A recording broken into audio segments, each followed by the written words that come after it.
Imagine a hunter walking through a freezing forest. He finds a wolf shivering in the snow, looking up with wide, innocent eyes. The hunter lowers his rifle and steps forward to help. In that exact moment, the wolf stops shivering, shifts its weight, and bares its teeth. Devastation often begins with an act of mercy. There is an exploit in our social psychology that operates like a hidden system glitch. It's called the foot-in-the-door technique, and it works by bypassing your natural threat defenses. A predator doesn't start by announcing their presence with a roar. They pick the lock of your perimeter by weaponizing your empathy, using your own sense of kindness to initiate a breach. This strategy is most effective against those with a high capacity for empathy, people who naturally prioritize harmony and seek to provide approval to those around them. To gain entry, a manipulator often uses what's known as dark empathy. They don't demand a sacrifice. They ask for a favor so small it feels trivial, like borrowing a pen or asking for a quick piece of advice. This triggers the Ben Franklin effect. When you do a favor for someone, it creates a contradiction in your brain. To resolve the friction of why you just spent effort on a stranger, your internal logic justifies the action by convincing you that you must trust the person you helped. For the trap to work, the manipulator must provide a reward, usually in the form of validation or praise. If they just take the favor without offering that emotional compensation, the glitch fails, and you see them as a taker. But when they offer that validation, the cycle completes.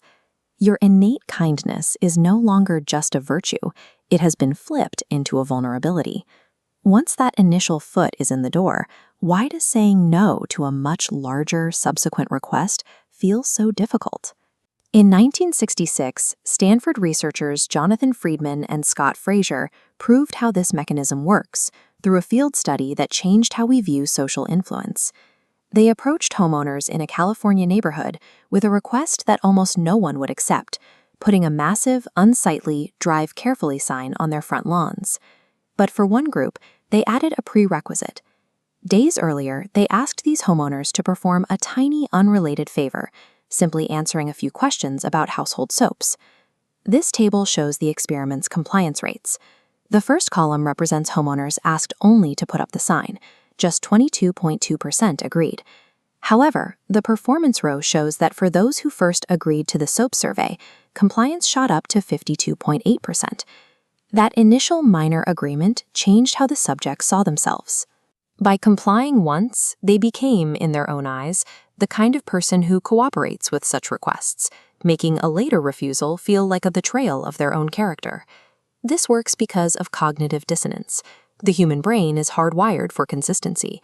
We find it deeply uncomfortable to hold beliefs or perform actions that contradict our past behavior. Once you perform that first favor, your brain labels you as helpful to the specific person. To deny them later would trigger that internal psychological pain, forcing you to maintain the behavior to avoid the discomfort. Predators exploit this through a strategy called salami slicing. They don't ask to take everything at once. They request concessions in microscopic slivers, slices so thin they never trigger your internal alarm systems until the boundary is already gone. You then enter a rationalization phase. To avoid the pain of realizing you are being manipulated, you start making excuses for them.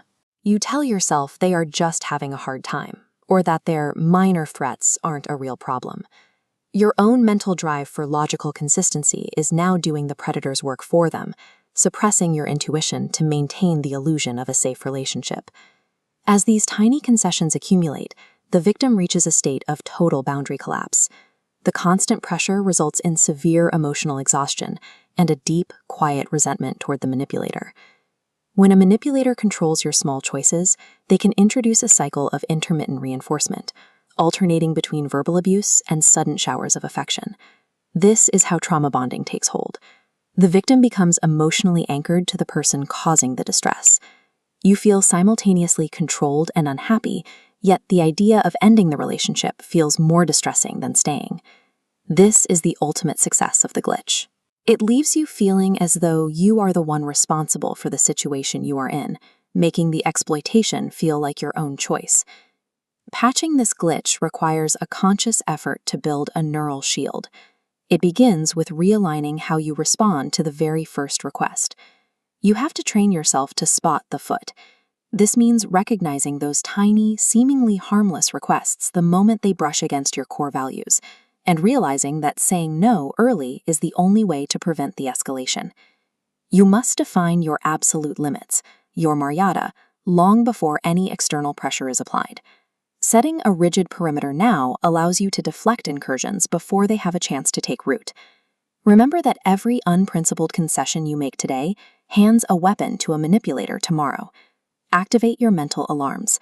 Type "limit" in the comments to commit to your boundaries right now, and subscribe to MindUnlock to armor your mind.